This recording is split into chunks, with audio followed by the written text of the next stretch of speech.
ఒకప్పుడు ఉమ్మడి ఆంధ్రప్రదేశ్ రాజకీయాలని శాసించిన ఆ ఉమ్మడి జిల్లాకు మొండి చేయి దక్కింది.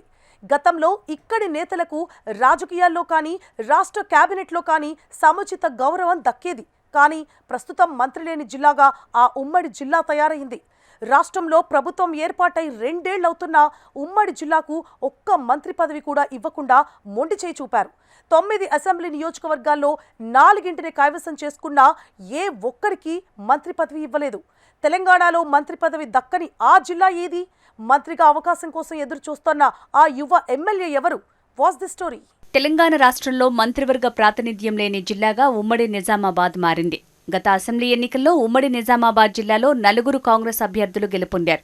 నిజామాబాద్ జిల్లాలో బోధన్ నుంచి Podduturi Sudarshan Reddy, Nizamabad rural MLA doctor Bhupathi Reddy, Kamareddy జిల్లాలో ఎల్లారెడ్డి నుంచి కె మదన్ మోహన్ రావు, జుక్కల్ నుంచి తోట లక్ష్మీకాంతరావులు ఎమ్మెల్యేలుగా గెలుపొందారు. బాన్సువాడ నుంచి పోచారం శ్రీనివాసరెడ్డి బీఆర్ఎస్ నుంచి ఎమ్మెల్యేగా విజయం సాధించి తర్వాత కాంగ్రెస్లో చేరారు. ప్రస్తుతం పోచారం శ్రీనివాసరెడ్డి, సుదర్శన్ రెడ్డిలు రాష్ట్ర ప్రభుత్వ సలహాదారులు కాగా మంత్రి పదవి కోసం యువ ఎమ్మెల్యే తన వంతు ప్రయత్నం చేస్తున్నారు.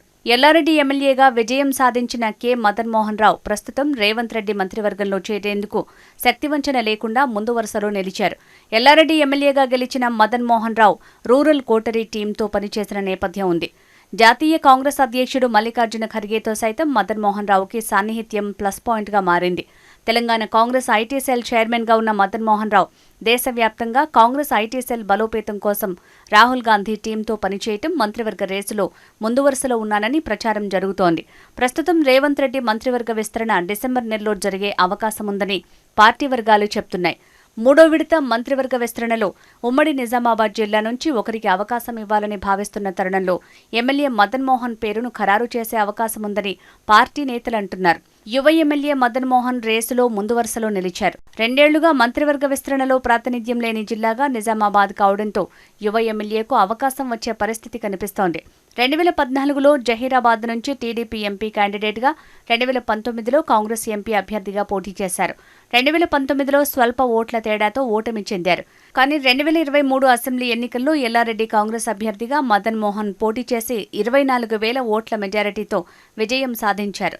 ఉమ్మడి జిల్లాకు కేటాయించబోయే అమాత్యుడి పదవి కోసం పోటీలో పాత కొత్త నేతలు ఉన్నప్పటికీ చివరికి సీనియర్ నేత సుదర్శన్ రెడ్డికి సలహాదారు హోదా దక్కింది. దీంతో యువ ఎమ్మెల్యేలకు లైన్ క్లియర్ అయిందని ప్రచారం జరుగుతోంది. ఎల్లారెడ్డి నుంచి ఎమ్మెల్యేగా గెలిచిన మదన్ మోహన్ ఏఐసీసీ ద్వారా ఢిల్లీ స్థాయిలో మంత్రి పదవి కోసం జోరుగా పావులు కదుపుతున్నట్లుగా తెలుస్తోంది.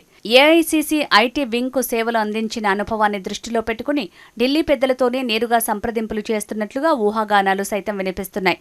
సీనియర్ ఎమ్మెల్యే సుదర్శన్ రెడ్డికి రాష్ట్ర ప్రభుత్వ ప్రధాన సలహాదారులుగా నియామకం కావడంతో మిగిలిన 3 ఎమ్మెల్యేల స్థానంలో మదన్ మోహన్కు అవకాశం వస్తుందని పార్టీ నేతలు, ఆయన అనుచరులు భావిస్తున్నారు. మదన్ మోహన్ రావు తొలిసారి ఎమ్మెల్యేగా గెలిచినప్పటికీ మంత్రి పదవి బరిలో ముందు వరుసలో నిలిచారు. జూబ్లీహిల్స్ ఉప ఎన్నిక, బీహార్ అసెంబ్లీ ఎన్నికల ఫలితాల తర్వాత మంత్రివర్గ విస్తరణలో జరిగే అవకాశముందని పార్టీ వర్గాల్లో ప్రచారం జోరందుకుంది. రాబోయే విస్తరణలో ఎల్లారెడ్డి ఎమ్మెల్యే మదన్ మోహన్కు వస్తుందనే చర్చ కాంగ్రెస్ పార్టీలో జోరుగా సాగుతోంది.